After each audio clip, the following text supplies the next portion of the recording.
বিসমিল্লাহির রহমানির রহিম। আসসালামু আলাইকুম ওয়া রাহমাতুল্লাহি ওয়া বারাকাতুহু। যে আত্মসমর্পণ করে তার জন্য দুনিয়াও সহজ, আখেরাতও নিরাপদ। প্রিয় ভাই বোন বন্ধুগণ, মানুষের জীবনের সবচেয়ে বড় সংগ্রাম কোথায়? দারিদ্র্য, ব্যর্থতা, রোগ, অপমান, একাকিত্ব এসবের মাঝেই কি? না, মানুষের সবচেয়ে বড় সংগ্রাম হল নিজের ইচ্ছাকে আল্লাহর ইচ্ছার সামনে নত করা। এখানেই আত্মসমর্পণের পরীক্ষা। আর আশ্চর্যের বিষয় হল, যে এই আত্মসমর্পণ করতে পারে তার জীবন ধীরে ধীরে সহজ হয়ে যায়, অন্তর শান্ত হয় আর আখেরাত হয়ে ওঠে নিরাপদ। আত্মসমর্পণ কি? হার মানা নাকি শক্তির প্রকাশ? অনেকেই মনে করে আত্মসমর্পণ মানে দুর্বল হওয়া, চেষ্টা ছেড়ে দেওয়া বা বাস্তবতা থেকে পালিয়ে যাওয়া। কিন্তু ইসলামে আত্মসমর্পণ মানে কখনোই হাত গুটিয়ে বসে থাকা নয়, বরং আত্মসমর্পণ হল নিজের সীমাবদ্ধতা স্বীকার করে সর্বশক্তিমান আল্লাহর ওপর সম্পূর্ণ ভরসা করা। রাসূল সাল্লাল্লাহু আলাইহি ওয়াসাল্লাম বলেছেন, যদি তোমরা আল্লাহর ওপর যথার্থভাবে তাওয়াক্কুল করতে, তবে তিনি তোমাদের রিজিক দিতেন যেমন তিনি পাখিদের দেন। তারা সকালে খালি পেটে বের হয় আর সন্ধ্যায় ভরা পেটে ফিরে আসে। পাখি বসে থাকে না, আবার রিজিকের ভার নিজের কাঁধে নেয় না। এটাই আত্মসমর্পণের বাস্তব রূপ। দুনিয়ার জীবন কেন কঠিন হয়ে ওঠে? আমরা দুনিয়ার জীবনে কষ্ট পাই মূলত তিনটি কারণে। আমরা সবকিছু নিজের নিয়ন্ত্রণে রাখতে চাই, আমরা আল্লাহর সিদ্ধান্তকে প্রশ্ন করি, আমরা ফলাফল নিয়ে অতিরিক্ত দুশ্চিন্তায় ভুগি। যখন মানুষ ভাবে যে আমাকেই সব ঠিক করতে হবে, না পারলে সব শেষ, তখন সে ভেঙে পড়ে। কিন্তু যে বলে, হে আল্লাহ, আমি চেষ্টা করব, বাকিটা আপনি সামলান, তার কাঁধ হালকা হয়ে যায়। আত্মসমর্পণ দুনিয়াকে কিভাবে সহজ করে? ১. অন্তরের শান্তি আসে। আত্মসমর্পণকারী মানুষ জানে সে একা নয়, তার রব আছেন, তাই সে দুশ্চিন্তায় ডুবে যায় না। সমস্যার মাঝেও তার অন্তর বলে, আল্লাহ আছেন, তিনি দেখছেন। এই বিশ্বাসই দুনিয়ার সবচেয়ে বড় শান্তি। ২. সিদ্ধান্ত নেওয়া সহজ হয়। যে আল্লাহর উপর ভরসা করে সে জানে ভুল হলেও আল্লাহ সংশোধনের রাস্তা খুলে দেবেন, তাই ভয় কমে যায়, সাহস বাড়ে। ৩. ব্যর্থতা তাকে ভাঙতে পারে না। আত্মসমর্পণকারী ব্যর্থতাকে আল্লাহর পরিকল্পনার অংশ হিসেবে দেখে। সে জানে আজ যা হলো হয়তো কাল তার জন্যে ভালো কিছু আসছে। ৪. মানুষ ও পরিস্থিতির দাসত্ব থেকে মুক্তি। যে আল্লাহর কাছে আত্মসমর্পণ করে সে মানুষের প্রশংসা বা নিন্দায় বেশি বিচলিত হয় না, কারণ তার লক্ষ্য একটাই, আল্লাহ সন্তুষ্ট কিনা। নবীদের জীবনে আত্মসমর্পণের উদাহরণ। ইব্রাহিম আলাইহিসসালাম। অগ্নিতে নিক্ষেপের মুহূর্তে তিনি বলেননি, আমি বাঁচব তো। তিনি শুধু বলেছিলেন, হাসবি আল্লাহু ওয়া নি'মাল ওয়াকিল। আল্লাহই যথেষ্ট, তিনি উত্তম কর্মবিধায়ক। অগ্নি ঠান্ডা হয়ে গেল। কেন? আত্মসমর্পণের কারণে। মুসা আলাইহিসসালাম। সামনে সমুদ্র, পেছনে ফেরাউন। জাতি বলল, আমরা তো ধ্বংস। মুসা আলাইহিসসালাম বললেন, কখনোই না, আমার রব আমার সঙ্গে আছেন। সমুদ্র পথ করে দিল। আত্মসমর্পণ ও আখিরাতের নিরাপত্তা। দুনিয়ার জীবন অস্থায়ী, কিন্তু আখিরাত চিরস্থায়ী। আত্মসমর্পণ আখিরাতকে নিরাপদ করে তিনভাবে। ১. গুনাহের বোঝা হালকা হয়। যে আল্লাহর কাছে নিজেকে সোপর্দ করে সে বারবার তওবা করে। আল্লাহ বলেন, নিশ্চয়ই আল্লাহ তওবাকারীদের ভালোবাসেন। সূরা আল বাকারা। ২. নিয়ত বিশুদ্ধ হয়। আত্মসমর্পণকারী কাজ করে আল্লাহর জন্য, তাই অল্প আমলও তার জন্য বড় হয়ে যায়। ৩. মৃত্যু ভয় কমে যায়। সে জানে এই দুনিয়া ছাড়লেও সে এক দয়ালু রবের কাছে যাচ্ছে। আত্মসমর্পণ মানে কি দোয়া করে বসে থাকা? কখনোই না। আত্মসমর্পণ মানে চেষ্টা করা, হালাল পথে থাকা, দোয়া করা, ফলাফল আল্লাহর উপর ছেড়ে দেওয়া। রসূল সাল্লাল্লাহু আলাইহি ওয়াসাল্লাম বলেছেন, তোমার উট বেঁধে রাখো, তারপর আল্লাহর উপর ভরসা করো। তিরমিজি। এটাই আত্মসমর্পণের পূর্ণ রূপ। কেন আমরা আত্মসমর্পণ করতে ভয় পাই? কারণ আমরা নিয়ন্ত্রণ ছাড়তে চাই না, আল্লাহর পরিকল্পনাকে পুরোপুরি বিশ্বাস করতে পারি না। দুনিয়ার ক্ষতিকে বেশি ভয় পাই, আখিরাতের ক্ষতিকে নয়। কিন্তু সত্য হল যে আল্লাহর কাছে আত্মসমর্পণ করে সে কখনো ক্ষতিগ্রস্ত হয় না।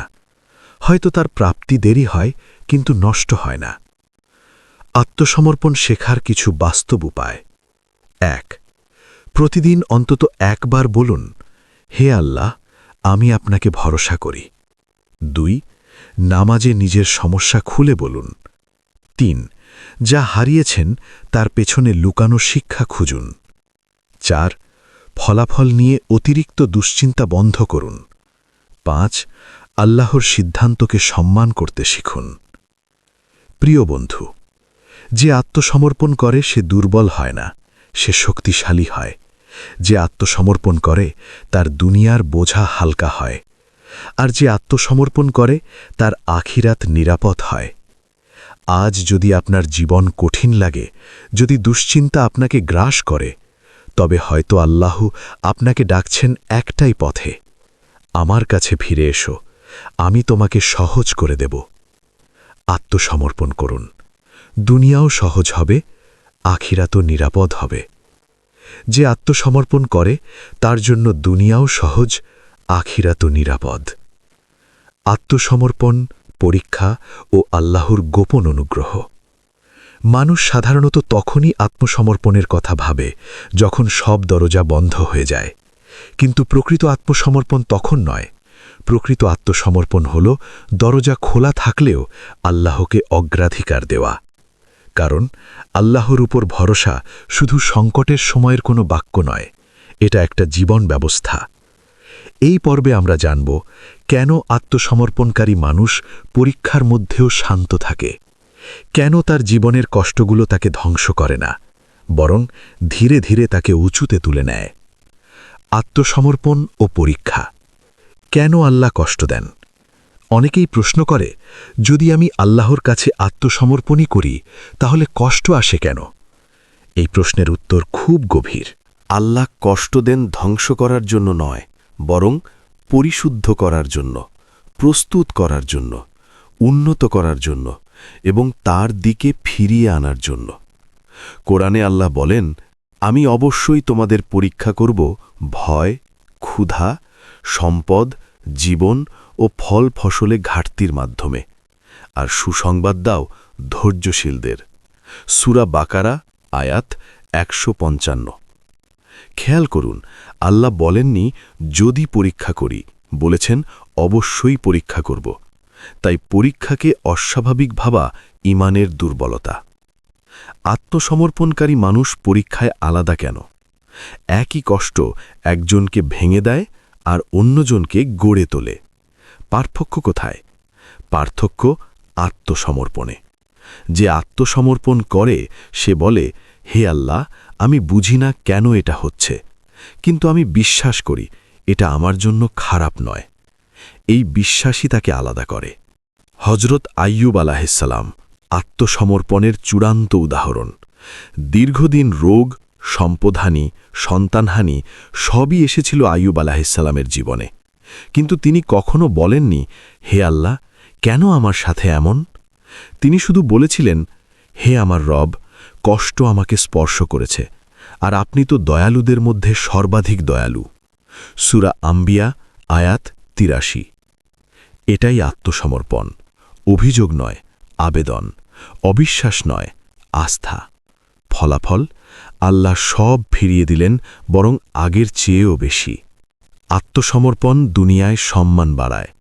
আমরা অনেক সময় সম্মানের জন্য মানুষের সামনে নত হই, কিন্তু আশ্চর্য সত্য হল যে আল্লাহর সামনে নত হয়, আল্লাহ তাকে মানুষের সামনে উঁচু করেন। রসূল সাল্লাল্লাহু আলাইহি ওয়াসাল্লাম বলেছেন, যে ব্যক্তি আল্লাহর জন্য বিনয়ী হয়, আল্লাহ তাকে উঁচু করে দেন। মুসলিম। আত্মসমর্পণকারী মানুষ অহংকারহীন, ধৈর্যশীল, ন্যায়পরায়ণ এবং নির্ভরযোগ্য। এই গুণগুলোই তাকে দুনিয়াতে সম্মানিত করে। আত্মসমর্পণ ও রিজিক। ভয় কেন অমূলক? অনেক মানুষ আত্মসমর্পণ করতে ভয় পায়, এই ভেবে আমি যদি বেশি দিন মেনে চলি দুনিয়ায় পিছিয়ে যাব না তো? এটা শয়তানের বড় ধোঁকা। আল্লাহ কোরআনে স্পষ্ট বলেন, পৃথিবীতে বিচরণকারী এমন কোনো প্রাণী নেই যার রিজিক আল্লাহর দায়িত্বে নয়। সূরা হুদ আয়াত 6। রিজিক আসে চাকরির মাধ্যমে নয়, মানুষের মাধ্যমে নয়, কৌশলের মাধ্যমে নয়, সবই আসে আল্লাহর ইচ্ছায়। তাই আত্মসমর্পণ রিজিক কমায় না, বরং রিজিকে বরকত আনে। আত্মসমর্পণ ও সম্পর্ক। ভাঙন কেন কমে? আজকের সমাজে সম্পর্ক ভাঙার অন্যতম কারণ অহং, জেদ, ক্ষমা না করা, নিজের ইচ্ছাকে বড় করা। আত্মসমর্পণকারী মানুষ জানে সবসময় আমি ঠিক নই, আল্লাহর সন্তুষ্টি আসল। তাই সে ক্ষমা করতে পারে, ধৈর্য ধরতে পারে, নিজের নফসকে দমন করতে পারে। ফলে তার পরিবার, সম্পর্ক ও সমাজে শান্তি আসে। আত্মসমর্পণ ও গুনাহ। কেন তওবা সহজ হয়? যে আত্মসমর্পণ করেনি সে গুনাহের পর বলে, আমি যেমন তেমনই থাকব। আর যে আত্মসমর্পণ করেছে সে বলে, হে আল্লাহ, আমি দুর্বল, আমাকে ক্ষমা করুন। এই পার্থক্যই তাকে আল্লাহর কাছে প্রিয় করে তোলে। রাসূল সাল্লাল্লাহু আলাইহি ওয়াসাল্লাম বলেছেন, সব আদম সন্তানই গুনাহ করে, আর সর্বোত্তম গুনাহগার তারাই যারা বেশি তওবা করে। আত্মসমর্পণ ও মৃত্যু। ভয় থেকে শান্তিতে রূপান্তর। মৃত্যু সবাই ভয় পায়, কিন্তু আত্মসমর্পণকারী মানুষ মৃত্যুকে দেখে রবের সাথে সাক্ষাৎ হিসেবে, কষ্টের অবসান হিসেবে, প্রকৃত জীবনের শুরু হিসেবে। কারণ সে জানে সে নিজের মালিক নয়, সে আল্লাহর আমানত। আমরা কিভাবে এই স্তরের আত্মসমর্পণে পৌঁছাব? এটা একদিনে আসে না, এটা আসে প্রতিদিনের ছোট সিদ্ধান্তে, প্রতিদিনের দোয়ায়, প্রতিদিনের ধৈর্যে, কিছু বাস্তব অনুশীলন। সমস্যা হলে আগে দোয়া, পরে মানুষ। রাগ এলে নীরবতা, হারালে ইন্না লিল্লাহ বলা, পাওয়ার পর শুকর, সিদ্ধান্তে ইস্তিখারা। এভাবেই আত্মসমর্পণ শক্ত হয়। প্রিয় বন্ধু, আত্মসমর্পণ কোনো দুর্বলতার নাম নয়। এটা এমন এক শক্তি যা মানুষকে ভেতর থেকে অটল করে দেয়। যে আত্মসমর্পণ করে সে কষ্টে ভাঙে না, পরীক্ষায় হারে না, দুনিয়ায় পথ হারায় না, আখিরাতে ভয় পায় না। কারণ সে জানে তার রব আছেন, তার রব দেখছেন, তার রব ভুল করেন না। দুনিয়াও সহজ হয়, আখিরাতও নিরাপদ হয় যদি আত্মসমর্পণ থাকে। যে আত্মসমর্পণ করে তার জন্য দুনিয়াও সহজ, আখিরাতও নিরাপদ। আত্মসমর্পণ, নফসের যুদ্ধ ও জান্নাতের নিশ্চয়তা। মানুষের জীবনের সবচেয়ে কঠিন যুদ্ধ বাইরের কারো সাথে নয়, এই যুদ্ধ নিজের নফসের সাথে। বাহ্যিক শত্রুকে চেনা সহজ, কিন্তু নফস যে প্রতিনিয়ত নিজের ইচ্ছাকে সত্যের ওপর বসাতে চায়, তাকে দমন করা সবচেয়ে কঠিন। আর এখানেই আত্মসমর্পণের প্রকৃত পরীক্ষা। এই পর্বে আমরা বুঝব কিভাবে আত্মসমর্পণ নফসকে দুর্বল করে, কেন আল্লাহর কাছে নত হওয়াই মানুষের সর্বোচ্চ মর্যাদা, এবং কিভাবে এই আত্মসমর্পণ জান্নাতকে নিশ্চিত করে। নফস আত্মসমর্পণের সবচেয়ে বড় বাধা। নফস বলে, এটা আমার অধিকার, আমি আগে, আমি না পারলে কেউ পারবে না। কিন্তু আত্মসমর্পণ বলে, আল্লাহ যা চান সেটাই উত্তম। কুরআনে আল্লাহ বলেন, নিশ্চয়ই নফস মানুষকে মন্দের দিকে প্রবলভাবে আহ্বান করে। সূরা ইউসুফ আয়াত 53। যে নফসকে নিয়ন্ত্রণে আনে সেই প্রকৃত বিজয়ী। নফসের বিরুদ্ধে জিহাদ আত্মসমর্পণের সর্বোচ্চ স্তর।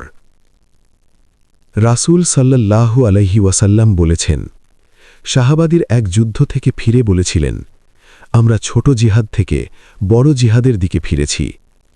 সাহাবারা জিজ্ঞাসা করলেন, বড় জিহাদ কি? তিনি বললেন, নফসের বিরুদ্ধে জিহাদ। এই জিহাদ মানে হারাম থেকে চোখ ফিরানো, রাগ সংযত করা, ক্ষমা করে দেওয়া, অহংকার ভেঙে দেওয়া, আল্লাহর সিদ্ধান্তে সন্তুষ্ট থাকা, এ সবই আত্মসমর্পণের বাস্তব রূপ। আত্মসমর্পণ ও তাকওয়া, আল্লাহ ভীতি থেকে শান্তি। যে আত্মসমর্পণ করে তার অন্তরে তাকওয়া জন্ম নেয়। তাকওয়া মানে শুধু ভয় নয়, তাকওয়া মানে আল্লাহকে এতটাই ভালোবাসা যে তার অপছন্দের কিছু করতে ভয় লাগে। আল্লাহ বলেন, যে আল্লাহকে ভয় করে আল্লাহ তার জন্য উত্তরণের পথ বের করে দেন এবং তাকে এমন জায়গা থেকে রিজিক দেন যেখান থেকে সে কল্পনাও করেনি। সূরা তালাক, আয়াত 2-3। এটাই দুনিয়া সহজ হওয়ার গোপন রহস্য। আত্মসমর্পণ ও দোয়া, নিঃস্বার্থ সম্পর্ক। আত্মসমর্পণকারী মানুষ দোয়া করে শর্ত দিয়ে নয়, বিশ্বাস দিয়ে। সে বলে না, এটা হলে আমি ইবাদত করব, বরং বলে, হে আল্লাহ, আমি আপনার, যা দেবেন তাই আমার জন্য যথেষ্ট। এই দোয়ার মধ্যে কোনো অভিযোগ নেই, আছে কেবল ভরসা। আত্মসমর্পণ ও ধৈর্য, আল্লাহর সময়ের প্রতি সম্মান। আমরা চাই এখনই ফল, এখনই পরিবর্তন, এখনই সমাধান। কিন্তু আল্লাহ চান সঠিক সময়, স্থায়ী পরিবর্তন, উপযুক্ত পরিণতি। আত্মসমর্পণ মানে আল্লাহর সময়কে সম্মান করা। কোরআনে বলা হয়েছে, নিশ্চয়ই আল্লাহ ধৈর্যশীলদের সঙ্গে আছেন। সূরা বাকারা, আয়াত 153। যার সাথে আল্লাহ আছেন তার ভয় কিসের? আত্মসমর্পণ ও জান্নাত, আল্লাহর প্রতিশ্রুতি। জান্নাত কোনো আকস্মিক পুরস্কার নয়, জান্নাত হল আত্মসমর্পণের চূড়ান্ত ফল, ধৈর্যের প্রতিদান, নফস দমনের পুরস্কার। আল্লাহ বলেন, যে তার রবের সামনে দাঁড়ানোকে ভয় করেছে এবং নফসকে কুপ্রবৃত্তি থেকে বিরত রেখেছে, তার ঠিকানা জান্নাত। সূরা নাজিয়াত, আয়াত 40-41। এটাই সবচেয়ে স্পষ্ট ঘোষণা। আত্মসমর্পণ ও মৃত্যু, শেষ পরীক্ষার প্রস্তুতি। মৃত্যু কোনো দুর্ঘটনা নয়, এটা প্রত্যেক আত্মার জন্য নির্ধারিত সাক্ষাৎ। আত্মসমর্পণকারী মানুষ প্রতিদিন এমনভাবে বাঁচে যেন আজই শেষ দিন। তাই সে অন্যায় জমিয়ে রাখে না, গুনাহ লুকিয়ে রাখে না, ক্ষমা চাওয়াকে দেরি করে না। ফলে মৃত্যু তার জন্য ভয় নয়, বরং মুক্তি। আজকের মানুষ কেন অস্থির? কারণ সে সব কিছুর মালিক হতে চায়, কিন্তু নিজেকে আল্লাহর বান্দা মানতে চায় না। অস্থিরতা দূর হবে যেদিন মানুষ বলবে, আমি বান্দা, আপনি রব। এটাই আত্মসমর্পণের মূল বাক্য। আত্মসমর্পণ শেখার শেষ কয়েকটি চাবিকাঠি। প্রতিদিন অন্তরকে প্রশ্ন করুন, আমি কি আল্লাহকে অগ্রাধিকার দিলাম? হারাম থেকে বাঁচাকে সফলতা ভাবুন। ধৈর্যকে দুর্বলতা নয়, শক্তি ভাবুন। অল্প আমলকেও অবহেলা করবেন না। জান্নাতকে চোখের সামনে রাখুন। অতএব বন্ধুগণ, যে আত্মসমর্পণ করে সে নফসের গোলাম থাকে না, সে দুনিয়ার দাস হয় না, সে মানুষের প্রশংসায় হারায় না, সে কষ্টে ভেঙে পড়ে না, কারণ সে জানে তার মালিক আছেন, তার হিসেব নেওয়া হবে, আর তার জন্য জান্নাত প্রস্তুত। আত্মসমর্পণই সেই পথ যে পথে দুনিয়া সহজ হয় আর আখেরাত নিরাপদ হয়। হে আমাদের রব, আমাদেরকে দুনিয়ায় কল্যাণ দাও এবং আখেরাতেও কল্যাণ দাও, আর আমাদেরকে দোজখের শাস্তি থেকে রক্ষা করো। আমিন, ইয়া রাব্বাল আলামিন। এই পর্যন্ত ভিডিওটি দেখার জন্য আপনাকে অসংখ্য ধন্যবাদ। ভালো লাগলে লাইক, শেয়ার এবং ফলো দিয়ে উৎসাহিত করবেন এবং সাবস্ক্রাইব করে পাশে থাকবেন, যাতে এই ধরনের ভিডিও আপনাদের কাছে পৌঁছে দিতে পারি এবং এই রকম ভিডিও দেখে আমাদের অন্তর আত্মাকে পরিশুদ্ধ করতে পারি। আসসালামু আলাইকুম ওয়া রাহমাতুল্লাহি ওয়া বারাকাতুহু।